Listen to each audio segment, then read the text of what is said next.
3, 2.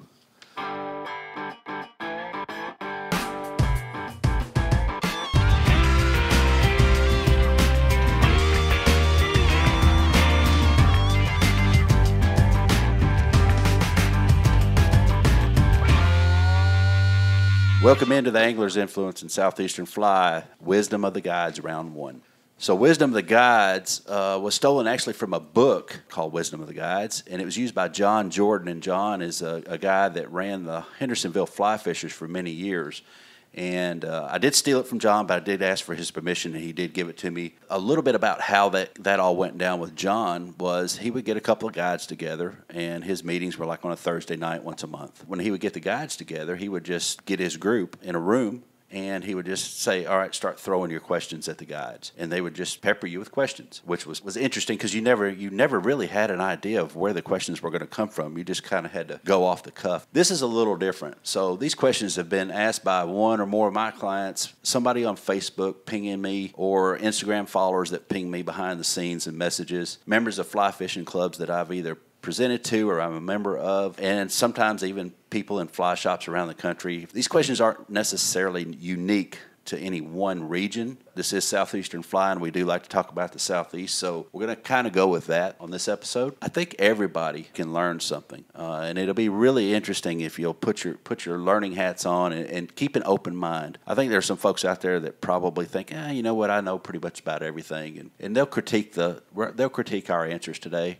And that's fine. But if you open your mind up, I guarantee you'll learn something because we've got two great guides here to talk to today. So our panel today in round 1 of Wisdom of the Guides, I want to welcome back the very first person that ever decided that, yeah, I'll sit down with you, David. I'll have pity on you, and I'll let you ask me all these questions. And the audio wasn't that great, but, man, the conversation was so good. Susan Thrasher, owner of Southern Brookies. Susan, thanks for coming. You're very welcome. We had a good time that night, didn't we? A big bowl of chili is what I Yes, we did. I shouldn't say thanks for coming out because we actually came to your place here on the Caney. So thank you for hosting. You are very welcome. So you're a fly fishing guide for Southern Brookies. You're also the owner. Yeah. So you clean boats, you tie flies, you tie leaders, you clean rods, you clean waders, you do all that stuff that we all do. I do it all. Yeah. I've had people say, so how many guides do you have? Yeah, well, you're looking at that one. But you've also got a new book coming out, don't you? It's coming out on June 9th. It was supposed to be May 12th, but with everything happening in the world, it got pushed out a little bit, which is okay because now I think folks will actually be able to walk in someplace and buy it. But it is available on Amazon, and it'll be just a paperback book, but also a Kindle edition too. So June 9th is the date. Cool. Well, I've got an electronic copy of it, which I've been kind of thumbing through. I haven't stopped and read it yet. I need to sit down and do that, but it's been crazy about the past 30 days. I probably had a couple of days off at the most. I took today off, didn't really do much of anything. I felt pretty good about that. So your book will be available on June 9th, 2020. Yep. So anytime after that, people could pick that up. Just a couple of weeks. Yep. Fantastic. Well, thanks for having us out, and thanks for agreeing to come out and participate in Wisdom of the Guides Round 1. On the other side of the microphone over here, we've got another microphone set up over here on the other side of the room, and we've got David Knapp. David Knapp is the owner of Troutzone Anglers. David, welcome. Thank you. I'm glad to be here. So you were a couple episodes back, you and I. I think I came across that night. Yeah, we did that up in Crossville. Yeah, in the snow. It was cold. It was cold and snowy, and there was snow on the roads, and I just remember the snow on the roads making the roads narrower and narrower as I drove up there, and I thought, man, I may never get home, which wouldn't have been a terrible thing. Nice to have a day or two off there, too. My life revolves around You're all about days off, aren't you? I am about days off, aren't I? You guide, and you split your time between the Great Smoky Mountains National Park.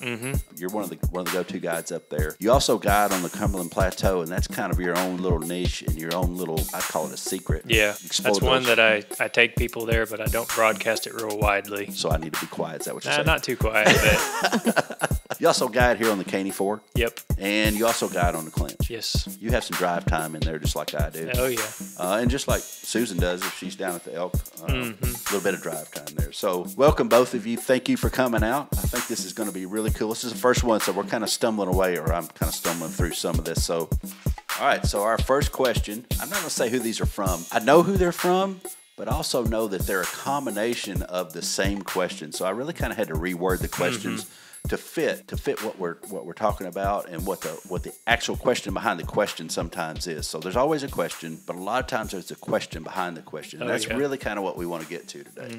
The first question is about fly fishing travel, which I like. I love to travel and I love to fly fish. I don't have to, if it's a family vacation or something like that, I don't have to fish, but generally by about Wednesday, they're pretty sick of me and they want me to go fish. So I try to schedule something about halfway through a week-long trip or something like that with the family. And those trips are really nice, but I really like the trips where a group of anglers, close-knit group of friends get together. And Susan, I think you can help us on this one because of the Fly Girls, Music City Fly Girls. That's something that you're a big part of, and y'all do a whole lot of trips. Mm-hmm. We do several each year, and we usually try to take one or two long trips. You've probably got some pointers in there, and so the question behind this question is a little bit different, and it comes in actually in the second part of the question. So when traveling to other locations to fish, tell us something that would make a fly fishing trip more successful that most people wouldn't think about, but it would be something that everybody should know. I think since there's three guides sitting in here, it's kind of like being in church, where even if you're not paying attention in church, the answer is Jesus, right? Right. So even if you're not paying attention as a guide, if you go on a trip, guide is the answer, and that's not necessarily always true. It's great to have a guide, and we try to support each other as best we can. And if you're going to new water, that's all well and good. And that's the canned answer. I want to get away from that just a minute. So these 2-day trips, it's hard to do this, but a 3, 4, 5, 6-day fishing trip, it's really easy to do this one. If you have the time and want to make that trip successful, take a half a day and don't fish. That sounds really weird on a fishing podcast, right? And it kind of is until you do it. And I'll give you for instance. I think this sums up this question pretty well about taking a half a day. So we went to the White River several years ago. We fished, I think, 3 days. The second day, we just really said, you know what, we're going to fish a section that we can get through in about a half day. And then we're just going to come back to the house and we're going to sit up on this bank here. Just happened to be, you could sit on the porch and look across the White River right where the buffalo came in. And you could see all the people fishing and all that. We sat and watched eagles for probably 2 hours. We played wall hooky. I don't know if you've ever played that, but everybody needs a wall hooky game. We bought ours at Margaritaville in Orlando several years ago. We played wall hooky. We had some adult beverages, of course, and we ended up eating leftover pizza because nobody really wanted to drive because the pizza place was so far away. We had some more left over, so we did that. That was probably the best day ever because we caught fish in the morning. In the afternoon, we just kind of hung out, watched the thunderstorm roll through, watch people float up and down the river, watch people get under trees because the rain was so hard, that sort of thing. And then we listened to music. So just a few things there that really have made, and they're not all, so if you notice, I haven't talked about flies, I haven't talked about rods, I haven't talked about any of that, because I think that brought the whole experience together was doing that. It was a fantastic trip, but I think that half day set right in the middle where we just really didn't do anything but just visit and catch up was just really good for us. Let you rest a little bit too. Yeah. So you can push yourself the next day. Exactly. And that's exactly what we did. We had like a 9-hour marathon float the next day. And I think it's easy to get trip fatigue where you're just done and ready to go home, and you can ruin a trip if that sets in too early, That's a good point. You sure can. I don't know. That's just my thoughts on that. That's kind of my spin, but that's kind of the question behind the question that one person asked. Well, when we went to Canada last year with the Music City Fly Girls, that was for 5 days, and we purposely, had 2 days that we could do a float trip and a day of a wade trip, and we decided to put one whole day in there for just sightseeing because you go all the way out to Calgary and you've got Banff and Lake Louise. On our final day, instead of fishing, we went over to Lake Louise and we had high tea and then walked around the lake and went into Banff. And I mean, that was the highlight of a lot of people's time that were there, that we loved the fishing. But just taking that extra time, because you don't want to come back home and somebody said, well, what all did you see? Well, some boulders and some rocks and pebbles and a stream, a few fish. My dry fly for 7 hours straight. So you want to be able to at least see and explore the other things that are out there. I was really talking to somebody about that the other day, that whenever I go out like to Colorado, first time I went with David, I don't know that I really saw anything except for the drive from the Taylor. Where we came back to the other side of the mountains. Yeah, that was really the only time that I really saw anything, and it was tough to see anything because he drives so dang fast. After that trip, I made a point that, all right, the next time I go out there, even if I'm floating or whatever, I'm stopping. I'm not looking at that fly all day long. Well, I think some other things that people may not think about, but they definitely need to know, because you can get yourself in hot water, is just what the fishing regulations are in the different spots, and making sure that if you've got felt boots, that you make sure is felt going to be something that's even legal in the area, or do you need rubber sole boots, or in the area where you're fishing, do you have to have barbless hooks? Because I can tell you, in California, you can get a big $500 ticket that one of our fly girls unfortunately found out the hard way because she accidentally was fishing a barbless hook, or a barbed hook instead of barbless. I heard a story about a guy that's a game warden, I believe it was on the San Juan, and he'll carry like a silk handkerchief and run hooks through them and see if anything comes out of the handkerchief, and if it does, he's like, that's a barb, and ticket people over it. That's exactly what happened to her with just a little string. Yep. And he found, and saw that. So, and boy, that can ruin a trip. In Oh, fact, yeah. I don't know that she didn't go back with us on the next trip because of that. Yeah, that's too she bad. really didn't like it. But, it leaves a bad taste in your mouth. And so if you check the regulations ahead of time, that's, I think, one thing that you've got to do. And taking the time just to study up on some areas, because I always like to look to see if there's some neat restaurants to go to and visit, maybe a local brewery, I think that's kind of fun, just to visit some places like that. So, yeah, to me, it's just checking out those regulations. Doing your homework, which I just did some homework right there, because I think I'm headed to California in July for a week or so, and I didn't know that. I haven't done any homework because, knowing me, I wait till the plane ride out there and then say, oh, crap, I didn't bring any barbless stuff with me, so thanks for that. See, that's good information right there. In case you're wondering, we haven't talked about these answers with each other at all, so if you hear us say the same thing, like if one of us answers and the other one says the same thing, don't be surprised, because that was one of the things that we said. Don't talk to each other. Just go with what you got. Yeah. Because if we're repeating something, then it may be just a little bit more important than all the other stuff. But, right. So good information right there. So do your homework. But I think the main thing is to know that if it's kind of an exotic trip. So if I was going to Russia, I'd want to make sure that everything. Hint, that's where I want to go. If I want to go out there and fish, or Mongolia, if I happen to go there, yeah, that'd be an epic trip. Right. And don't wait till the last minute to get your passport. Yeah, right, exactly. So those sorts of things, I would try to read up on those a little bit. I think those are important things to look at. The last thing you want to have to do is go out and buy a pair of boots when you get there. The last thing you want to have to do is go out and restock your fly box, especially if you've tied a bunch of flies that you've looked online and said these are the patterns that work, and you think you've got your best bullets in your quiver there, and you're going to fire them at those fish for a week, only to find out that, I tied them all on barbed hooks. And a spare rod, because if you're supplying your own gear and it's a trip of a lifetime and you're going out, and you only have one rod and you break the tip right away, that'd be pretty disappointing. And I appreciate those rods that they give you 2 tips, Yeah.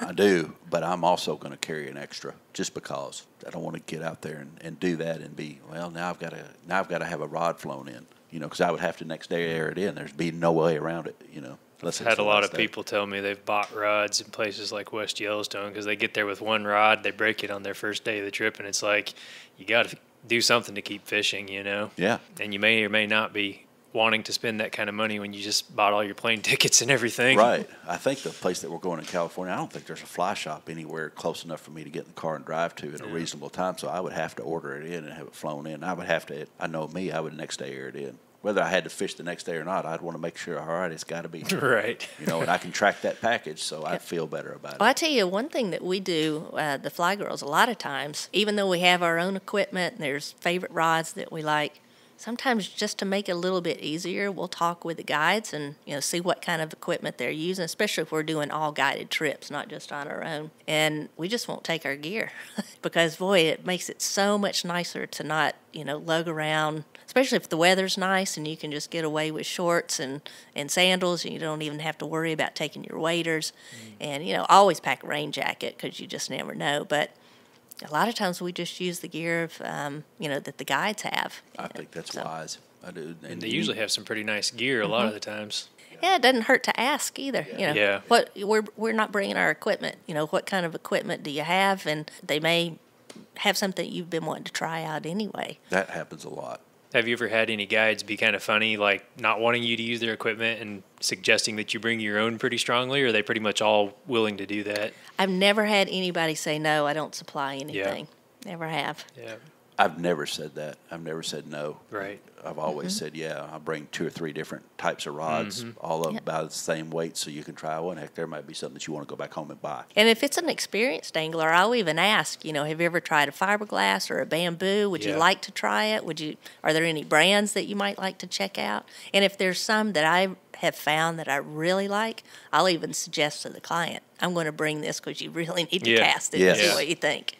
Yeah, I did that with some fiberglass stuff for a long time, and it's interesting. A lot of people love that stuff, but every once in a while you get somebody to say, "Yeah, I don't like I don't like it." And it's just it's an action thing. It's a casting thing usually. Yeah.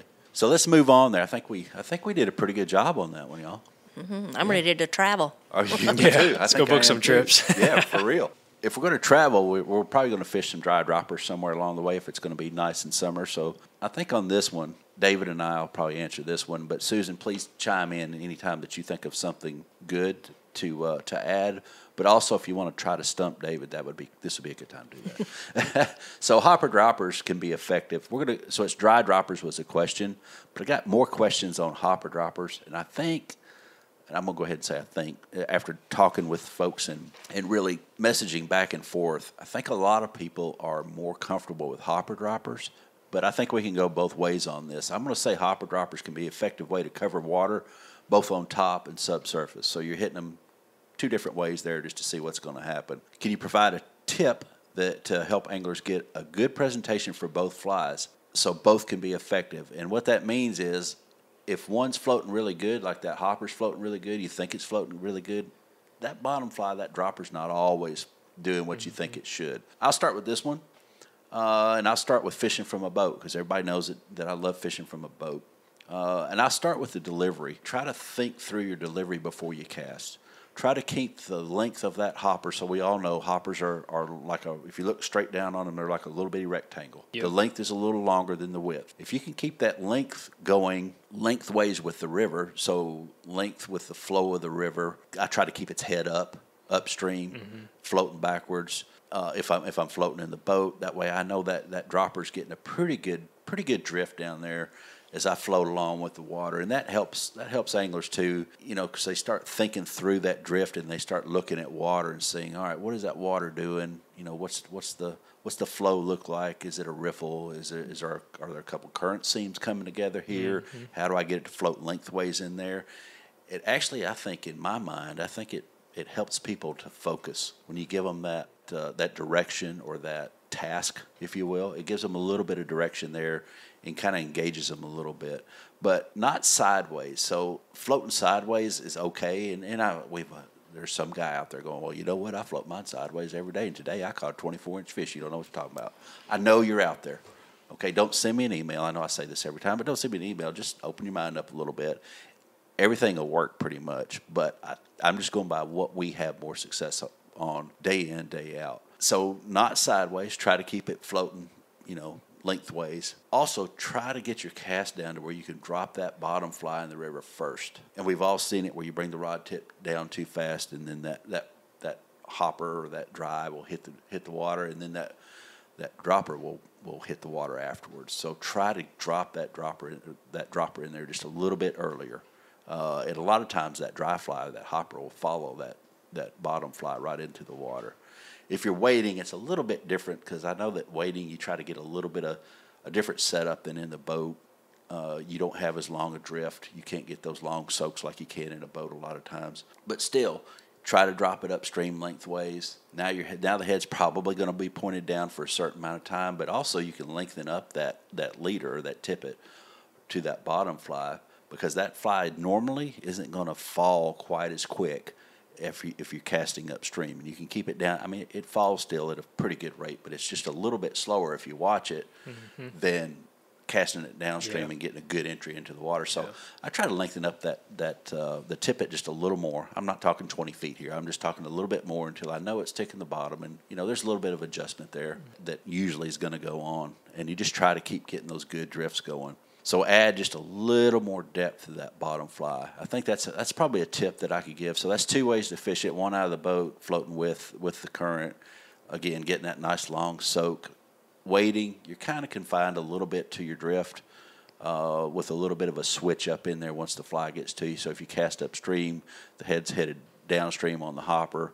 When it gets past you, you probably want to do a little mend there. Now the head will be pointed upstream.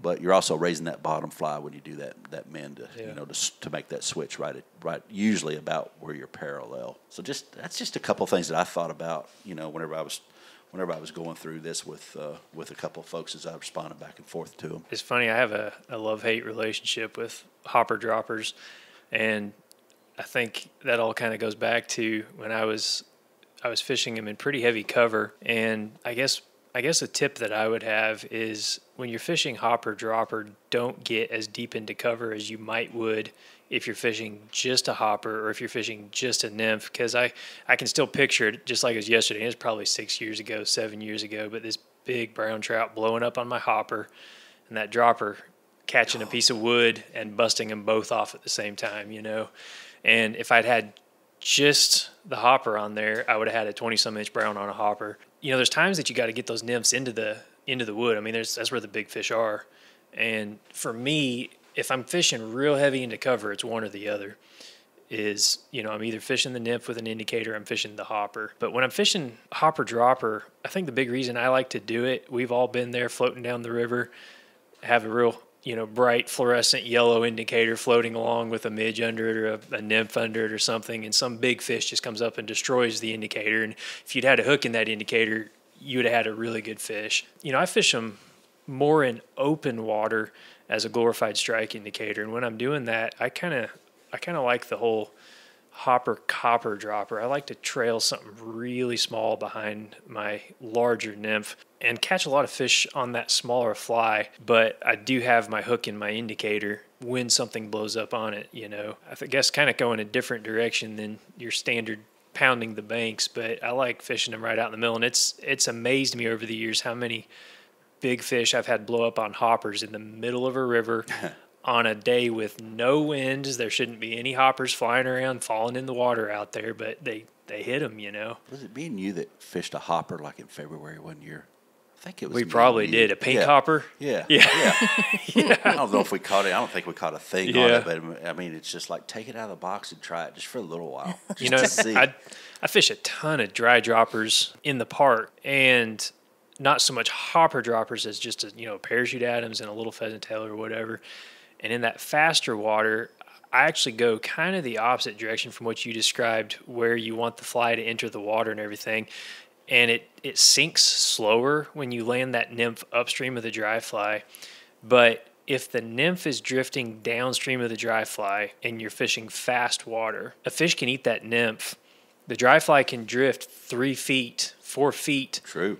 And be hinging on that point where the fish grabbed that fly the whole time and never really indicate that something's grabbed it until that dry fly is raced downstream on that fast surface current and then come tight on the fish, 3 or 4 feet later. Whereas if that nymph is upstream, you're constantly tight to that nymph from the dry fly. And a second a fish hits it, you know that it happened. And in the park, the reason I think that it's so important there to fish it that way is those fish, I tell everybody, they're the fastest fish you're going to fish for anywhere. Absolutely, yeah. And if you're not on them right now, you're not going to catch them.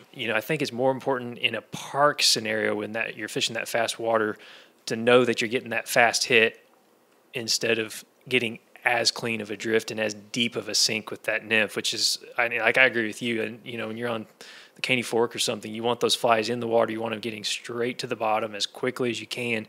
But in the park, I just think it's a little bit of a different scenario. I think the water up there is so different, but the fish are probably the more the difference. Like they're opportunistic. They're in survival mode. Yeah. 24/7. Yeah. So I'm going to go check this out. If it's good, I'm going to eat it. If it's not, I'll be back to the bottom before you even set the hook. Yeah. That's kind of the way I look at those fish up there. I was just thinking about one of the best days I ever had fishing a hopper dropper was on the Middle Provo River out in Utah.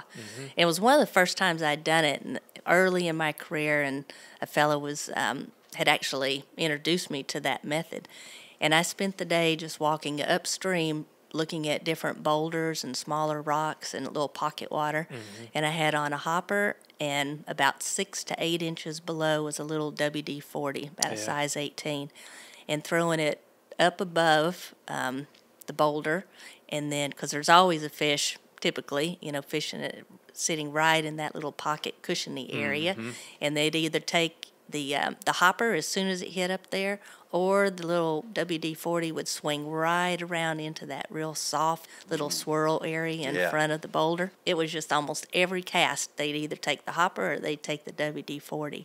And so for me, walking up on the Middle Provo, because I'd fish a lot of riffles as well, just fishing 6 to 8 inches below, where you would think, if you're just going to float it along with a drift boat, it's going to be a little bit deeper. But fishing that kind of pocket water just from one side to the next, little short, dropper, that seemed to be the ticket. Yeah. When you drop that thing up there, I call it the pillow, because it is so soft up above there. What takes it, you just feel so smart. I don't know why. Just, oh, man, I'm smart for doing that, Even though a fish has IQ of 6, That's an interesting thing to me, how those boulders, out west, I feel like every boulder has a fish on that upstream pillow, and you go fish the Smokies, and it's really rare. They're almost always downstream. It's just a different geology, a different water type, where they sit in those streams. But there's so many of those rocks out west. There's big old fish above it, That's so, out west it is more prevalent, I think. That's a good point about that short dropper too, Susan, because I know here on the Caney, a lot of times if I'm fishing dry dropper, I fish a lot of smaller dry flies with a midge or something on the Caney and on the clinch, the tailwaters. A lot of times, if I'm not careful, I discover I'm getting below the fish. You start seeing fish that look like they're rising. They're actually taking those pupa 4 inches under the surface, 3 inches under the surface, and you've got an 18-inch dropper to your midge. That midge is down below where the fish are looking. You put it 4 inches, 5 inches, 6 inches, all of a sudden you're catching fish again. If you got a wind knot underneath that dry, it's 4 inches down. A lot of times, all of a sudden you start catching fish. Right. But so I'm the world's worst fishing a hopper dropper, and then I get two hits on the hopper. I'm like, cut that stuff off. Let's go hunt for some trophies here, because I love hopper fishing. I think it's probably one of the best things that I one of the most enjoyable things. Yeah. I think I've seen you have more fun on the river with hoppers than anything, and I know you like streamers a lot too. But I think I've seen you have more fun with a hopper than about anything. Yeah, I remember me and you and Brent fishing. I fished all the way down here, just above Susan's place the whole time. Y'all swapped out rowing. Well, you busted a big old fish down there too. You remember that? Yeah. I mean, it was just. I remember that was the fish you came for. You both said it at some point or another. Aren't you going to get on a nymph? And I was like, nope, I'm staying with this. Caught like one fish that whole day. It's a big old fish, though. Oh, it was nice. I mean, it wasn't huge, but it was big to me, and it was like the perfect take. Yeah. So I can fish hoppers. I'm bad about that one. So you were talking about the Provo. You're talking about the Great Smoky Mountain National Park, and I think that's a perfect segue into high sticking, which is where our next question comes from. So if you're going to fish a section of river or stream and you were going to high stick or Euro nymph or redneck check, whatever we call that, I mean, there's 100 different names for it, it seems like. Tenkara comes into play there a little bit. And that stream had the following characteristics. So this guy was really detailed in this question. So I kind of went right with what they said. With the following characteristics, where would you start? Susan, let me go through these first. So if it has the following characteristics, a pool with multiple slow currents is one. So we're talking about a whole river here, basically. I don't know how long this river is, but it's a good one, it looks like, just from reading it on paper. Pool with multiple slow currents would be one section. A ledge with water moving lengthways, a little ledge of rocks. Riffles leading into the pool, or the downstream section of the bottom of the pool. Would you start there? Or would you just hit them all? And if you were going to hit them all, what would your approach be? And let's see what Susan's answer is, and then I'm going to switch over to David real quick. If I have the day off and I'm going to just fish myself, I'm going to Euro nymph. That's my favorite thing to do. Yep. I love it. I think you're the perfect one to answer this question. Yeah, so I absolutely love it. So I think the first thing I would look for and remember is, like if I'm along the ledge or I'm in the pool, I'm not just going to try and cast as far out as I can go. I'm going to start in short, and then I'm just going to work my way out. The other thing I'm going to focus on, because you were talking about multiple currents coming into the pool and about that ledge, I'm just going to look for every single seam line that I can find. I'm going to cast my flies upstream of that seam line and just let them fall into that and just run along each one of the seams of those currents. And then a riffle that comes into a big pool, I'm going to make sure to cast my heavy flies upstream into the riffle, but lift my rod tip so it doesn't get caught, on those shallow rocks. But if I'm up high enough, then those flies have already started to get down, and then once they hit the head of that pool, then they're just going to start dropping like a rock. That's when I lower the rod tip to let those go down. And so making sure that you cast upstream into that riffle, lift up your flies so they don't get hung, and then drop it right at the head of the pool. And then they get down and they'll run right through the pool. That's the way I would fish it. So you're going to hit pretty much every piece of that you can and work every piece that you can as hard as you can. Yep, but my favorite probably of all of those you said was a ledge. Yeah. In a current running along the ledge. Mm-hmm. And I would look for that long run and stand right in the middle of it and then cast upstream. Then I have the top of that run, and then it comes down to the bottom of the run, and then the tail out. But I stand right in the middle, not at the head or at the bottom, but kind of right in the middle of that. You work the whole thing from the middle. Whole thing. One thing that I learned about ledges, and I learned it right down the river here from where we're sitting, is that if you look at a ledge and you look at the dry part that's not in the water, so right where it touches the water, right from the water level up, that ledge will look one way. Right, they'll have different types of rocks, different pockets, and that sort of thing. You can pretty much bet that it's going to look kind of the same below the water too. Yeah. There's going to be pockets. It's going to have rocks that run lengthways or up and down, or however it runs, depending on which river you fish. And you kind of start thinking, all right, well, if there's pockets up at the top of the rocks, right? So rocks are sticking out everywhere. If I was a fish and I was above the water, I'd be stuck in one of those pockets. Yeah. Well, if I go below the water, chances are somewhere in there's going to be another pocket that's going to kind of stick out the same. Also look for I don't know why I'm answering this question, y'all, but I am. So anyway, David, you're next. I promise. I said we'd be quick on this. I'm interested to hear what you're saying here. So another thing I think to think about is if there's a broken rock off that ledge, yeah. I mean, you can see it above the water. Yeah. It's usually, unless it's been broke off for 10 years, even if the water's deep, you can kind of start looking at it and start projecting, all right, that looks like a fresh break, or that looks like a break that maybe happened 2 or 3 years ago. If you've got a good memory, you know it happened 2 or 3 years ago if you fished that quite a bit. You'll know that I want to kind of focus there. It's going to be a little bit different. There's going to be a little different break, and the chances of fish sitting in there are going to be pretty darn good usually. Yeah. Mm-hmm. Yeah, so that's just some of the things that I thought about as you were talking about that ledge. That, for some reason, popped in my mind. I was like, wow, that was great. I mostly, I guess you could say, am coming from a Smoky Mountain perspective. So when you were describing that stream, I was thinking about some of my favorite pools on Little River up there in the Smokies. There's one pool in particular, the April pool. It has almost everything you just described. It has the slow tail out in the back of the pool. It's got some awesome ledges running parallel to the flow down the middle of the pool. It's got a really nice head of the pool with a lot of little currents coming together, and then it's got that riffle at the head. And when I'm high sticking, I really am not focusing on the slower water, the middle, the back of the pool. When I high stick, I almost always am carrying a small indicator in my pocket. I've got an airlock or a thingamabobber or something. In the Smokies, those fish are so spooky that middle to back part of the pool, if you get close enough to do a Euro nymphing, now, and that's not getting deep into it. I mean, if you're doing some of the Euro styles, there's ways to use real subtle indicators and super long leaders and stuff, and I'm not getting into that.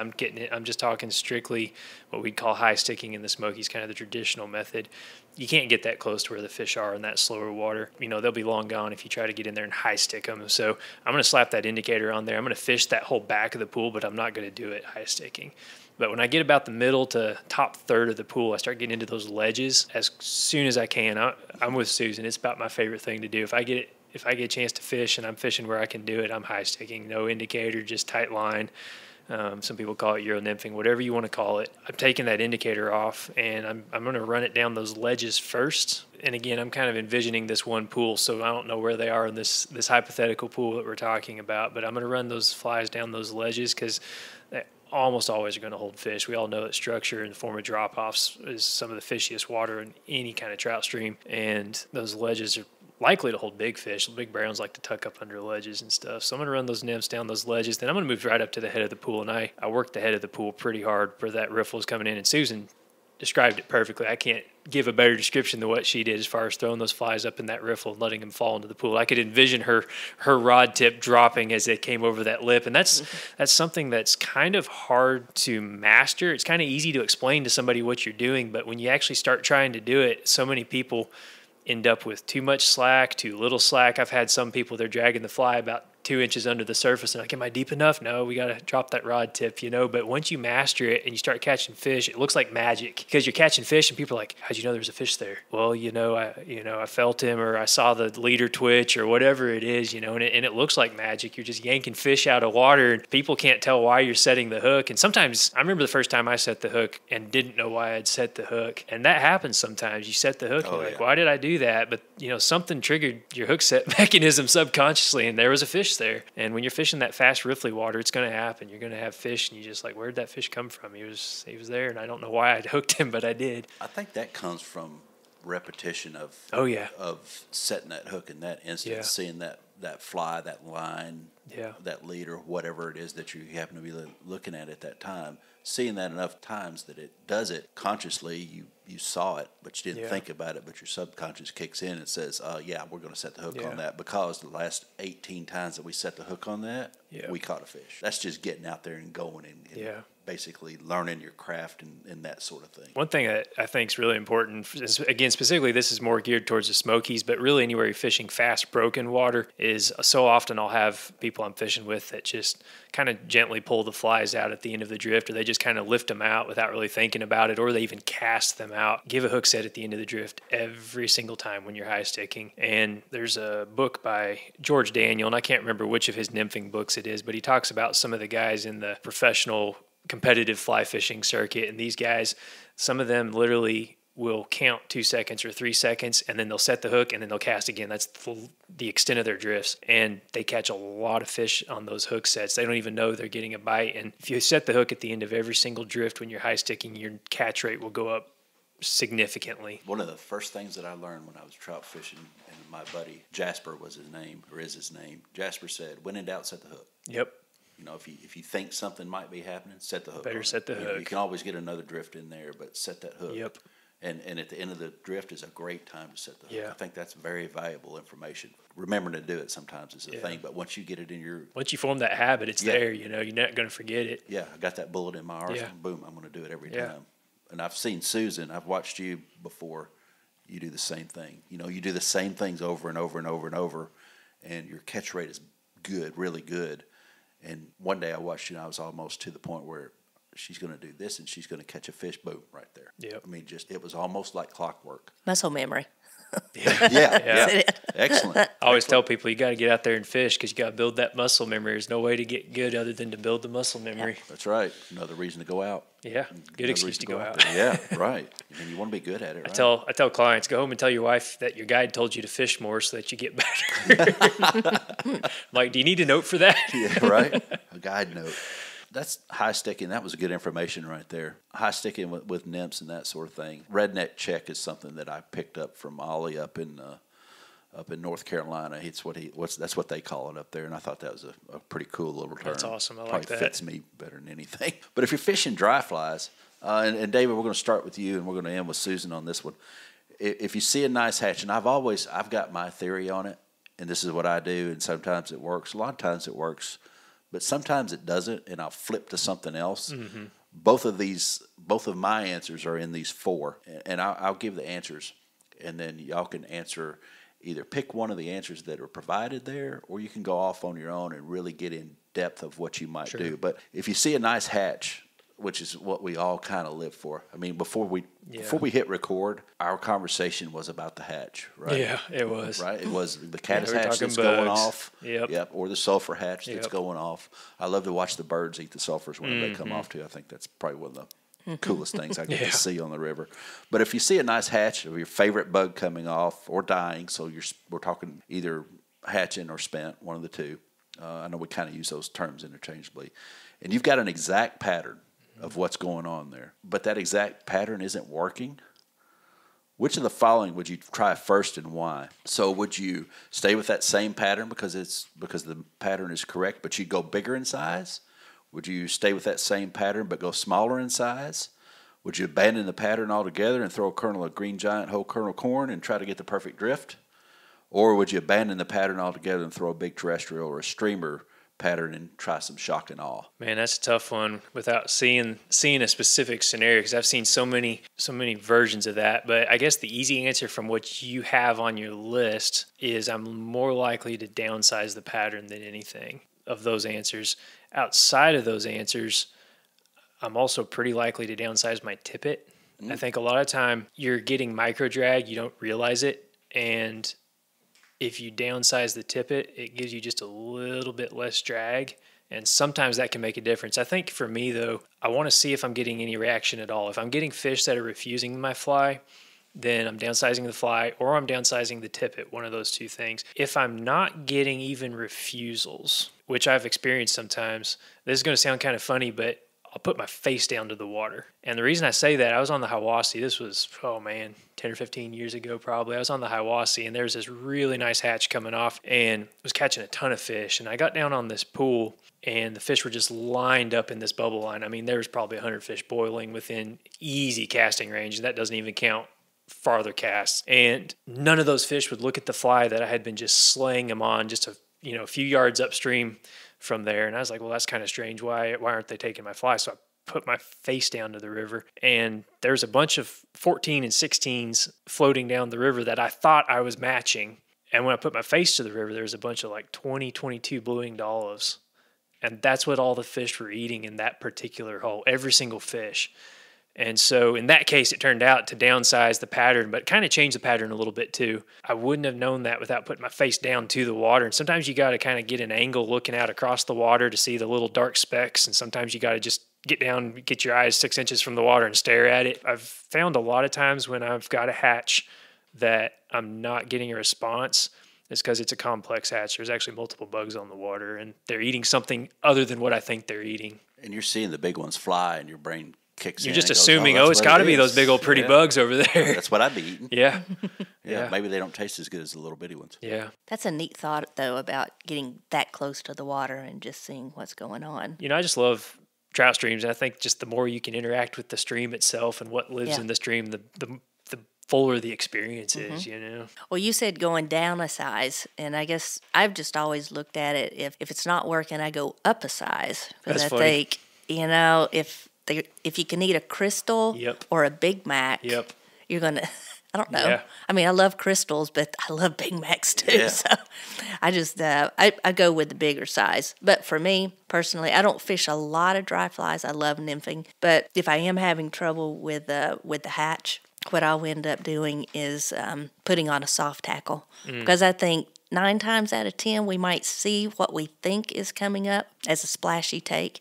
And it's really, they're just chasing an emerger coming up to the surface. So I'll put on and swing a soft tackle. And even if they are taking flies that are coming off, typically they'll take it right in the surface film. I love to put on a dry with a soft tackle, especially with somebody that's maybe new, maybe not getting a really good drift, because they'll come up and smash the fire out of a soft tackle, even if they are rising for dries.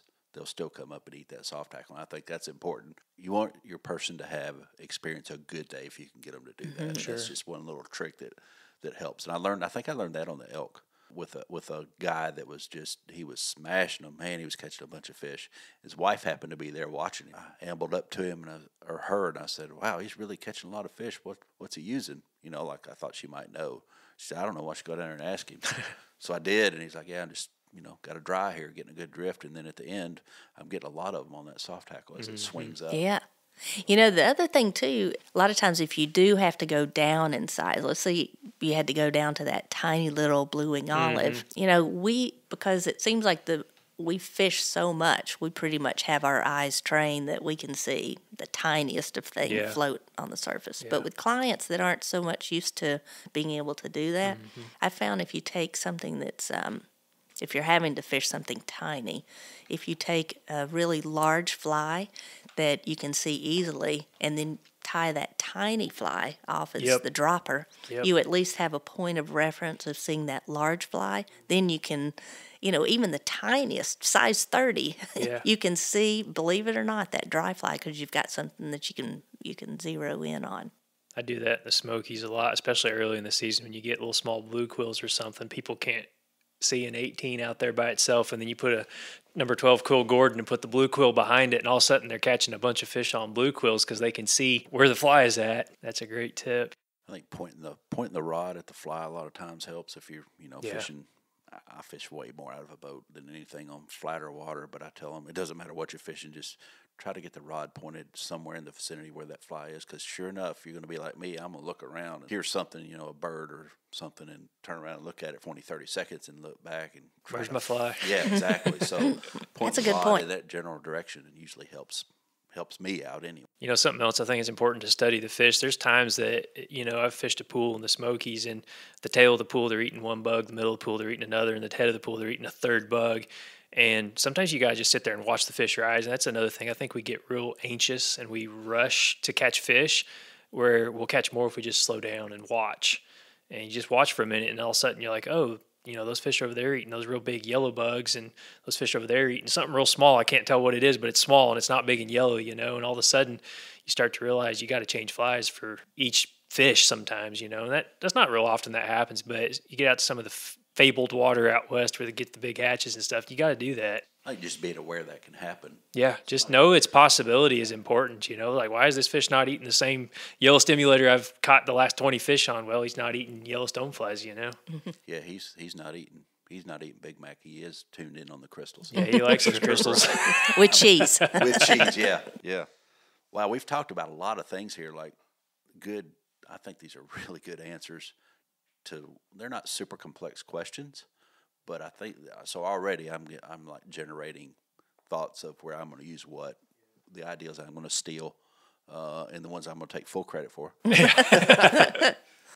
I invented that one 20 years ago. Right, exactly. So some of the things I did 20 years ago are coming back around. Yep. And everybody thinks, wow, they're brand new. Yeah. I'm like, yeah, I was doing that 20 years That's ago. why a Now Royal all of a sudden I'm Coachman gonna try works it so again. well, is no one fishes them anymore, but man, they work good. Yeah. That used to be my favorite fly. Yeah.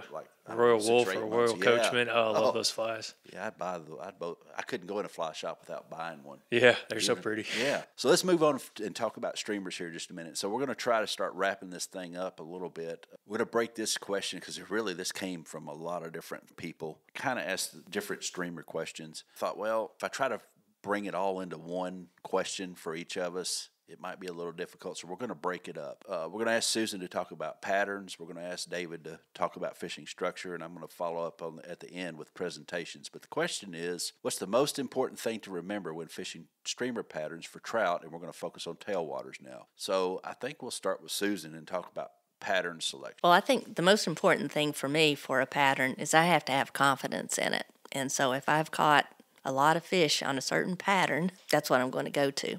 And for me, because most of the streamer fishing I do is going to be on the caney with the little shad that are coming through, then it's going to be white, something that's white. And a lot of times it's going to be a big white woolly bugger, and I'll have it trailed with a mop fly, a white mop.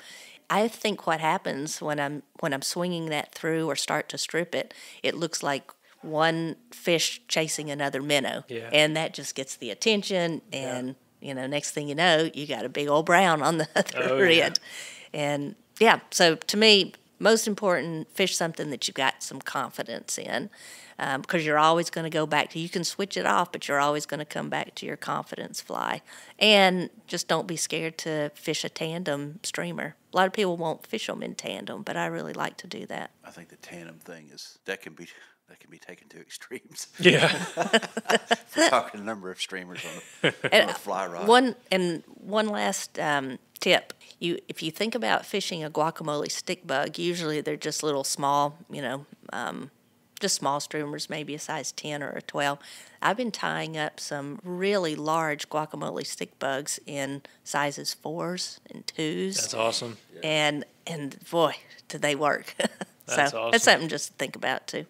talking about picking patterns that you have confidence in. I think you always start with the pattern you have confidence in every time, because that one, if you have confidence in it, that means you've probably caught some fish on it. You probably know how to fish it.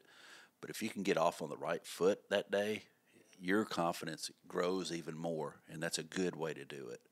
You fish a lot harder in that scenario. Yeah. More thorough.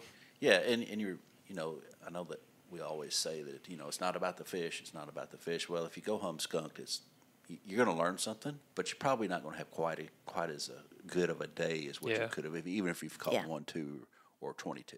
Good answers there. I've always thought, tandem maybe something, especially here during a shad kill, which I don't want to say it's over, but it's on its downward swing a little bit. I have my hope that, we'll get one that lasts all year and nobody will know about it but us. Yeah. We can only hope, right? Right.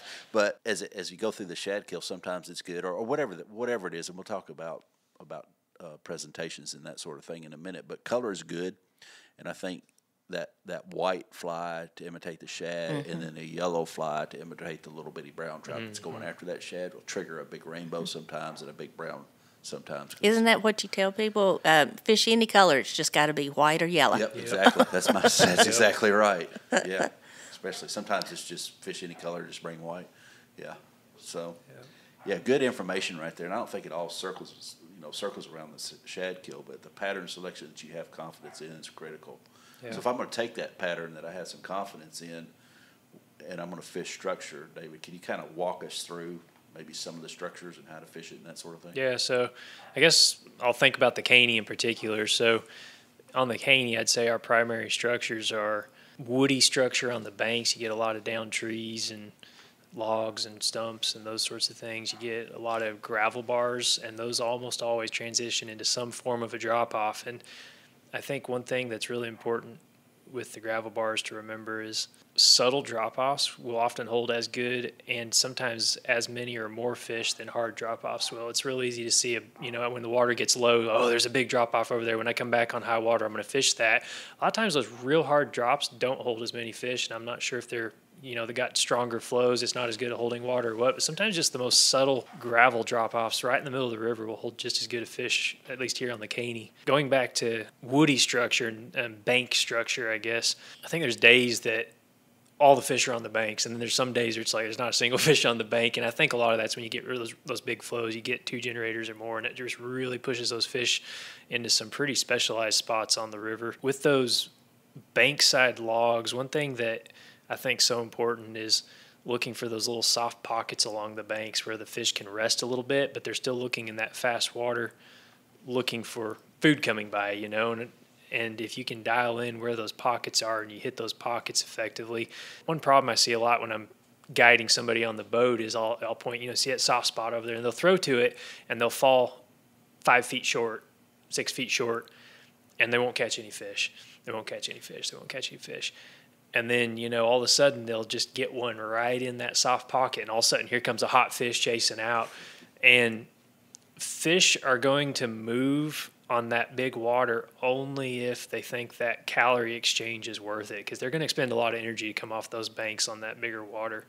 So you've got to put it close enough that they really believe that they can kill that streamer. And if you don't, you're probably never going to see the first fish. I think you have to remember in that situation that not only are they going to come out to eat it, because they don't know that it's on the end of a tippet or whatever. They have to calculate in there, I'm going to go out there and get it, but I also have to come back. Get back to my home, Yeah, so twice as much of the energy there. I think they really do somehow, I don't know how, do those calculations in their head, think that's what I need to do. Okay, I need to go X number of whatever their math is. Yeah. Out and back. So I think that's critical to remember that. So that dead on shot into that soft water a lot of times a lot of times you'll throw it in there and it'll knock the crap out of it right away too, which is I mean, everybody loves that because your streamer really hasn't had a chance to sink a lot of times. I mean, it just hits the water, and how they get there that fast, I will never know. I mean, if you hit them on the nose, that's a gimme, but I mean, sometimes you can watch them come from a couple feet away. You don't realize what's even going on. Right. You think back and think, I saw that fish move right before it got smashed. So that's an interesting take on it for sure. Another piece of structure that, it sounds kind of vague. I would call an inside bend a a piece of structure on high water, because those fish are looking for places they can be lazy. Fish are not going to work hard if they don't have to. Some of the biggest fish will be on that outside bend, kind of in those little pockets fighting that heavier current, because they're out there looking for the big meals coming down that current. A lot of the, what I would call nice fish, I mean, there'll be 20-inch fish on an inside bend. The 25-incher might be on that outside edge, but maybe some 20-inchers, and maybe the big guy is going to be on that inside bend. They'll stack into that slightly slower water. And those gravel bars, that kind of goes back to those softer drop-offs. They kind of drop off soft on those inside bends instead of hard. And fish will be on those drop-offs on the inside bend. I think it's important to really work that section hard if you're looking for fish on streamers on the tailwaters. On those soft drop-offs, any drop-off, but the soft ones, whenever I say, hey, throw right there, there's just a little bit of a drop-off there. He may be leaned up against his car drinking a milkshake for a French fry to come by or something like that, to kind of give somebody a visual of, okay, what they're up you're to. Talking about now. That's some of my most confident water on high water too, is those inside bends with those soft drop-offs. They stack full of fish, you know. Sometimes, and then other days, you're like, where are they at, Well, and that goes back to your comment of some days they're on the banks and some days they're out in the middle. Yeah, right down the middle. Right down second base. And then the next week, why aren't they down the middle, Yeah, right, because that's where I'm going to go to. Well, yesterday they were in the middle, so I'm going to start there. Yeah. And then you go for a mile or so and think, well, okay, did they all leave? I know they didn't get up and walk away. And then go to the bank and boom, there they are. That's one thing with structure I think is really important, to go through as many structure types as early in your day as you can, because there's some days that they'll be on all kinds of structure, and those are good days because you're catching fish everywhere, and I love those days. But when you're streamer fishing, a lot of days they're coming off of one type of structure. The faster you can run through all your structure types and figure out what kind it is, the faster you can dial in where you need to fish.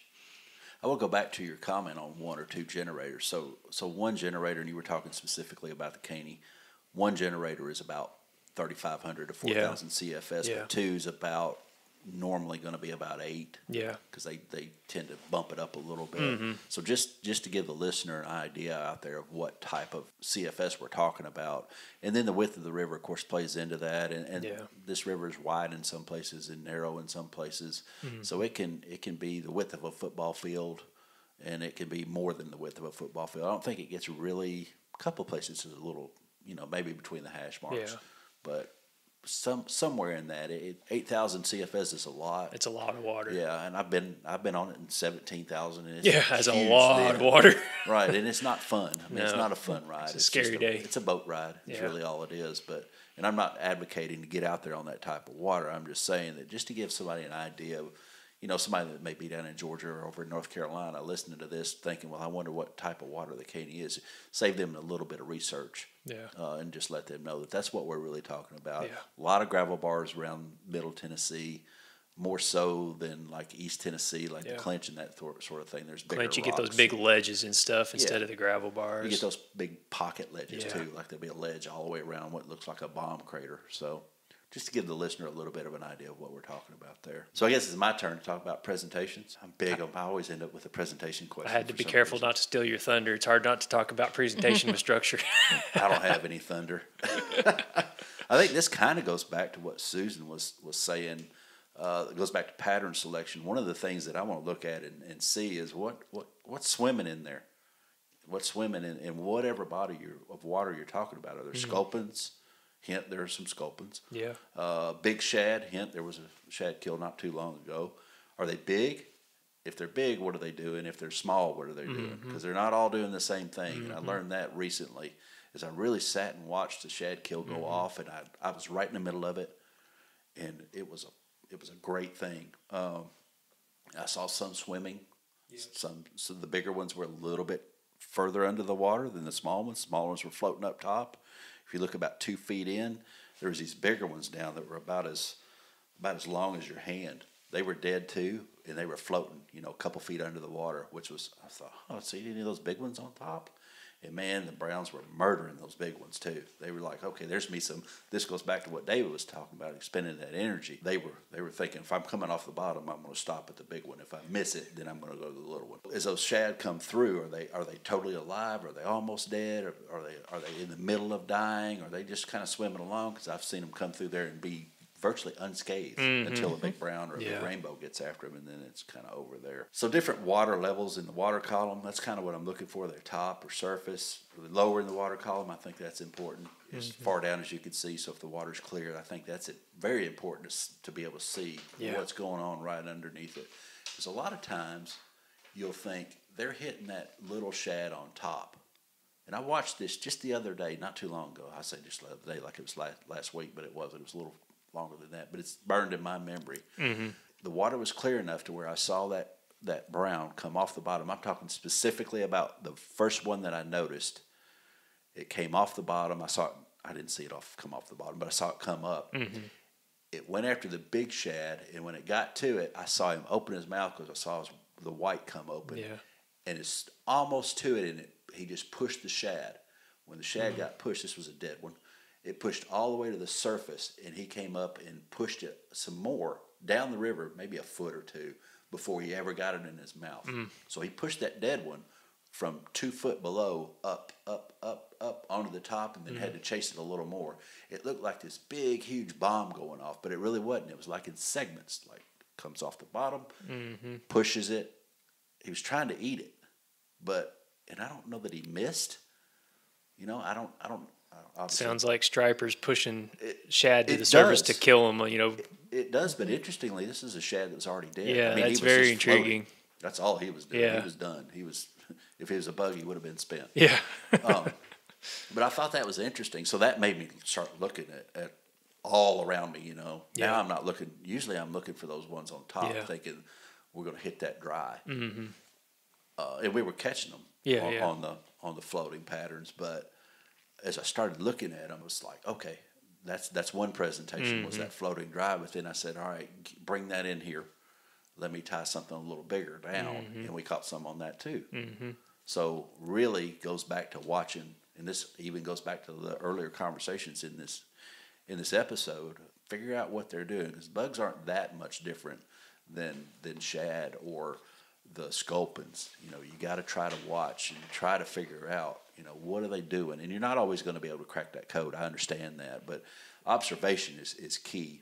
So understanding the characteristics of the prey there of a sculpin is going to be different than the shad that's half dead, or a small brown even that's, you know, trying to find its way in life. They've got kind of a particular swim about them whenever they get excited too.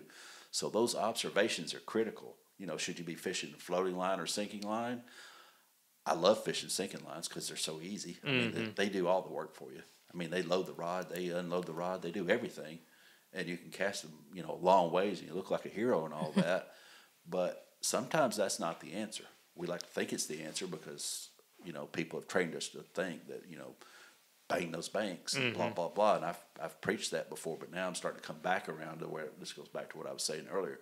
20 years ago, I was fishing a floating line and a clouser and just smashing. Catching fish. Just having great days. Catching big fish. Yeah. And then I got into the sinking line and zoo cougars. I got on that for a while.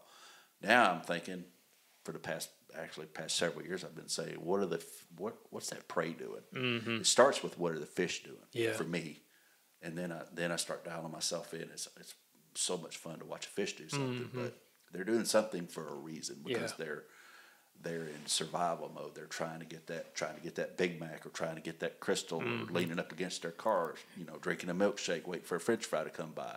Those types of things. I'm trying to put this in a term where maybe a new person can kind of get a visual of what's really going on out there.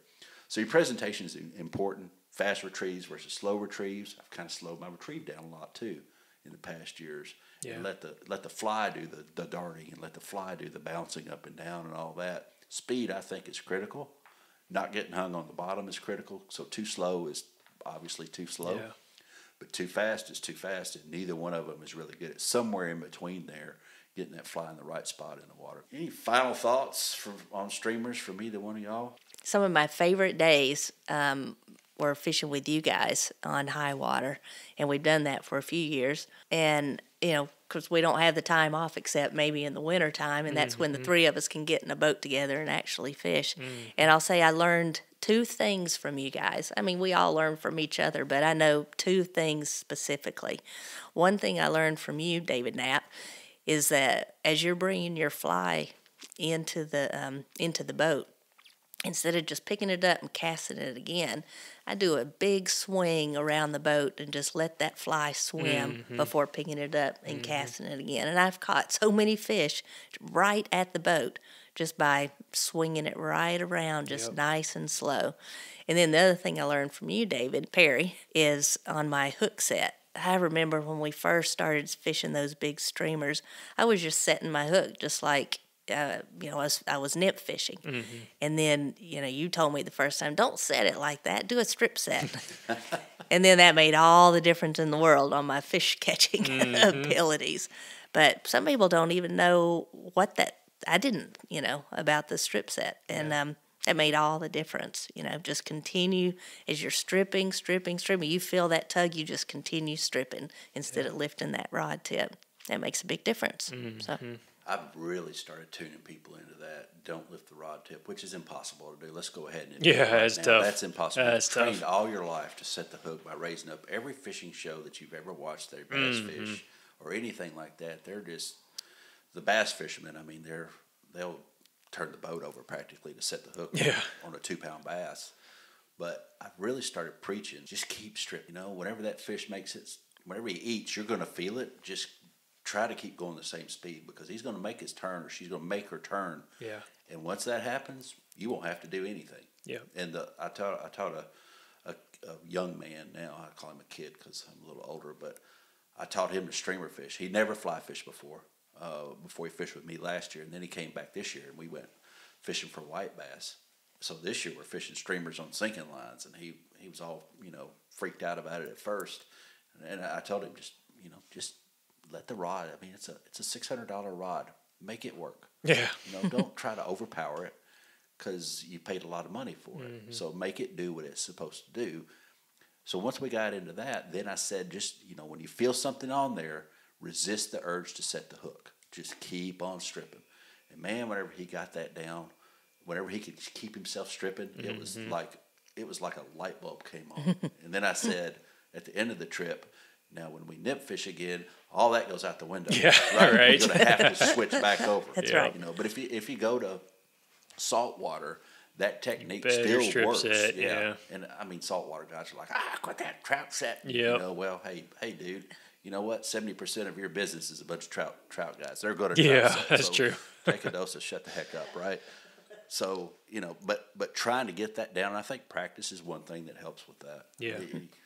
Again, another reason to go fish. That's why I like spring. You got those skipjack in the river. You can Yes. go warm up your strip set on skipjack and then Oh. get serious with the trout. Yes. So much yes. fun. I'm like, skipjacker in the river? Yeah. Really? And people are like, skipjack, what is that? Oh, it's the best thing You guys ever. caught a real big one the other Yeah. week. A real big one. That's the biggest I've seen on the Caney by far. Yeah, it was big. It was a hoss. That's awesome. And I knew that's what it was. Tennessee tarpon. Yeah, Yeah. you can tell by the way the rod tip starts bouncing and going crazy. Okay, it's a skipjack, but boy, it looks like a big one. Yep. It was a good one. I could catch those all day, and I've caught them on dries up there Yeah. on floating streamers Yep. too, which is even more fun. But don't go away if you're out there listening. That was like round 1 of Wisdom of the Guide. So if you have any questions that you want to ask for round 2, I don't know who I'm going to get to do this.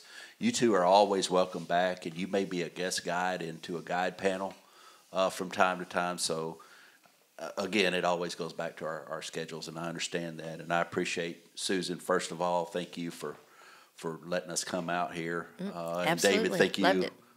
for both of you for working all day and then coming in here and talking fishing. If you've talked it all day, like I said, I took the day off. I didn't do anything, which was fantastic. Thanks, Susan Thrasher. You're the owner of Southern Brookies. So I think we'd be remiss to get out of here without asking, where can the audience find you, and what's the best way to contact you? Well, I have a website, southernbrookies.com, and then also on Instagram and Facebook, it's at Southern Brookies. And so all my information is on there, so in the profile. Okay. So either a text message or an email, and I'll get right back with you. I love me some text message. And David, owner of the Troutzone Anglers, where can they find you? You can find me on the internet at troutzoneanglers.com, and there's contact information on there for email and phone, whatever way you want to reach me. And, of course, Instagram and Facebook, you can look up Troutzone Anglers in both of those places as well. I just go ahead and say we're all all that stuff. Yep. Facebook, Twitter. I was talking to somebody just the other day how it's funny. People don't take you seriously if you're not on social media. And there's times I'm like, I just want to quit doing it. It's such a hassle to keep up with. But, there's all these people. I've had people book trips off social media. So they see you with a big fish and they're like, oh, I got to fish with that person, I talk to people all the time on the river. They're like, oh, have you fished with Susan? Because we'll go by your house. And I'm like, oh, that's Susan's house, And they're like, have you fished with her? She looks awesome. She always has nice fish pictures. I'm like, yeah, you better fish with her sometime so you can hold some of those fish. It's funny because I hear the same about you. But, one of the things that hit me the other day when I floated by somebody, they said that they enjoyed seeing the pictures that we posted because it gave them hope.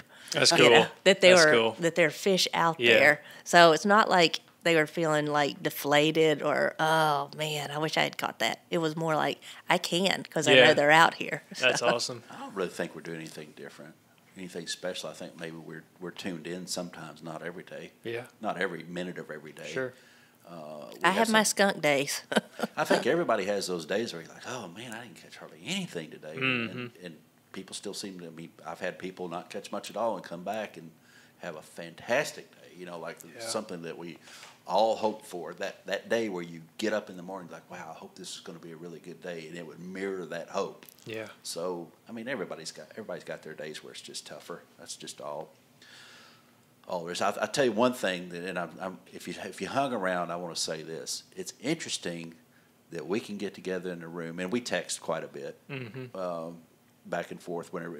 That's about the only way that we can get answers to anything that we have. Yeah, we're so busy. Getting our schedules matched up is fun. It's just tough, but I think and I'm very proud and glad to be a part of it because we get along so well. And for the most part, in Middle Tennessee, most of the guides get along well together. Yeah, try to work together. Yeah. Whereas I go out west or I go down to Louisiana or it's Florida, cutthroat. man, they hate each other's guts. Yeah. They're cussing each other and ranting and raving, and I'm just thinking, I'm so glad that I'm not a part of this. Yeah, it's not like that in Middle Tennessee. It really isn't. And we don't want any part of that either. So if you're thinking that you're going to come in here and be that way, it's a family. Rethink that. It really is a family. It is kind of a family, Yeah. I guess I better say where I am. So I'm the owner, David Perry, owner of Southeastern Fly. I guess you can find me at southeasternfly.com. This podcast has been great because I think it's a good place for somebody to come and chill a little bit, learn something. This particular episode, I hope you learned something. The other episodes, if you listen real close, there's a whole bunch of tips sprinkled in there, but you got to pay attention because I don't ask really people to go in there and tell me every tip. It's not like this episode. But I do ask them to give the listener something besides their story. And, man, some of the tips I get out of there, I'm like, oh, that's a good one right there. That's a nugget. There's a lot of nuggets sprinkled throughout there about a good way to fish here and there. And the people are from all over the Southeast, so you kind of get a blend of good and useful information. Again, this is round one of Wisdom of the Guides. I want to thank John Jordan for giving me the idea and for saying, yeah, go ahead and use it. Let it live on a little bit. Hopefully we can continue to do these rounds, and hopefully somebody got something out of this. So you just listened to Wisdom of the Guides round one, and thanks for joining us on Southeastern Fly, the Angler's Influence. Thanks, everybody. Thanks, David. Thanks, David.